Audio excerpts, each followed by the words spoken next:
Our guest today says that he hopes to call dads to be strategic with their kids and intentional with their boys, and to help dads navigate their sons through middle school and high school on their way to adulthood.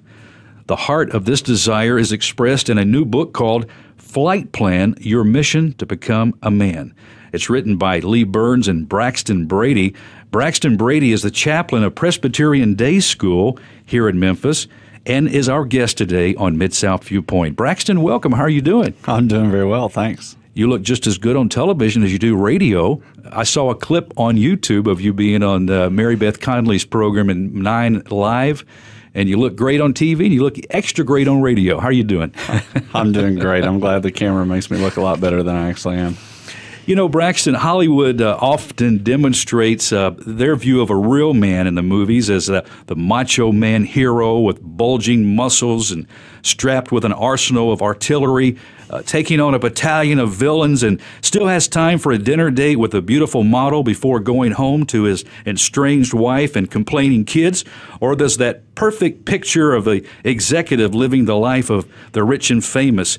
Now, how do these types of men differ from your definition of a man? Well, it's a tough battle with our boys trying to war against this culture, and I think really the key element is being a real godly man is based on more who you are than what you do. And so these boys, our boys, today's society is just filled with all these images, one after another, about getting the right girl, having the right job, making a sort of a money, defending the world, so to speak, with guns and ammo.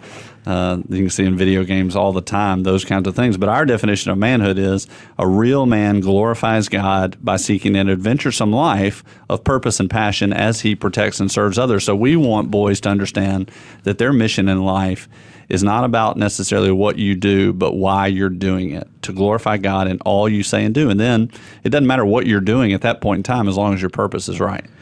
You know, as a parent, that can be real challenging.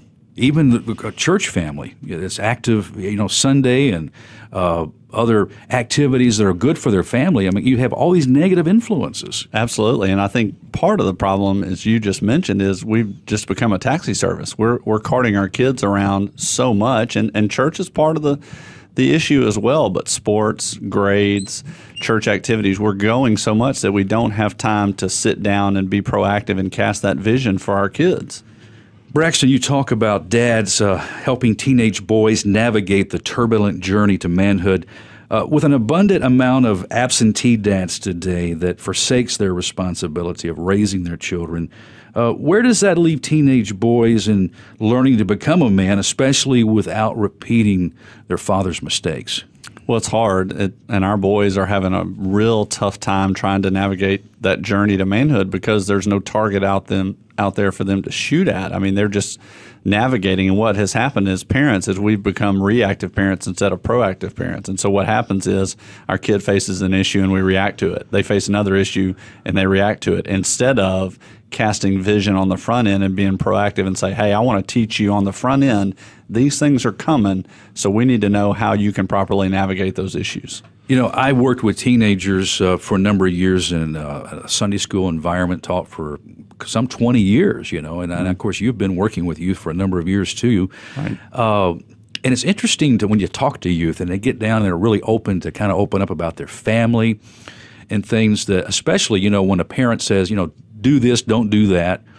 And yet one of the frustrating things for the kids is when they see their parents doing the same things, they tell them not to do those. So there's this inconsistency there. Absolutely, there is. And I tell dads all the time when I go speak and talk to fathers especially, I tell them, your boys are going to get a picture of marriage, manhood, parenting, money, work, success from you, or they're going to get it from somewhere else. So you better make the choice now to model that vision of manhood for your boys, or they're going to go get it, and they're going to get it from somewhere, and I don't think that's the place that you want to get it from. Now, what are your primary responsibilities as the chaplain at PDS? First and foremost, I'm in charge or leading, shepherding, pastoring the staff and our boys, the spiritual development of our staff and our boys. I'm in charge of that, and then part of that is teaching 6 Bible classes a day. 4th, 5th, and 6th grade, so that's a joy. Just wedging this interview in between two Bible classes as we speak. And hey, I want to thank you for personally coming here today. I know we talked about possibly using the telephone, but it's so nice to meet you personally and have you here in the studio. Well, I'm thankful for just getting the opportunity. And then also part of my job at PDS is to teach this year-long class to our 6th grade boys that we call Building Boys Making Men. And we go through this book with them step by step and talk about these issues that we deal with in the book. Such a pivotal age, 6th grade.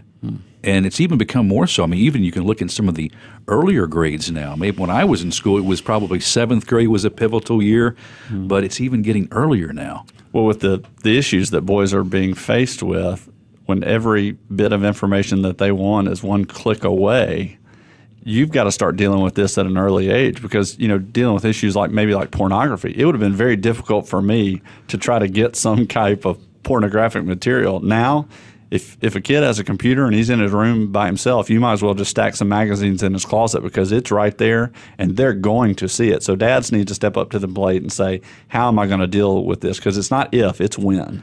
And there we go again, going back to dad, making sure he's in line and he's not, spending time on those sites too, to have a consistency in being able to share with his son the reason why it's not advantageous to go to those sites. Absolutely. And they've got to model that vision of what a godly man really looks like. But more importantly, they've got to keep the communication lines open because when their boys see this, you don't want them to keep this in and just say, oh, I don't want to tell my dad because he's just going to make me feel like I'm in trouble. Dads need to say, hey, I'm casting vision. This is what God says about how to view women. This is what God says about that. So let's talk about that. And don't be in the discipline mode when you hear those kinds of things. Braxton, I think oftentimes we get caught up in this revolving door.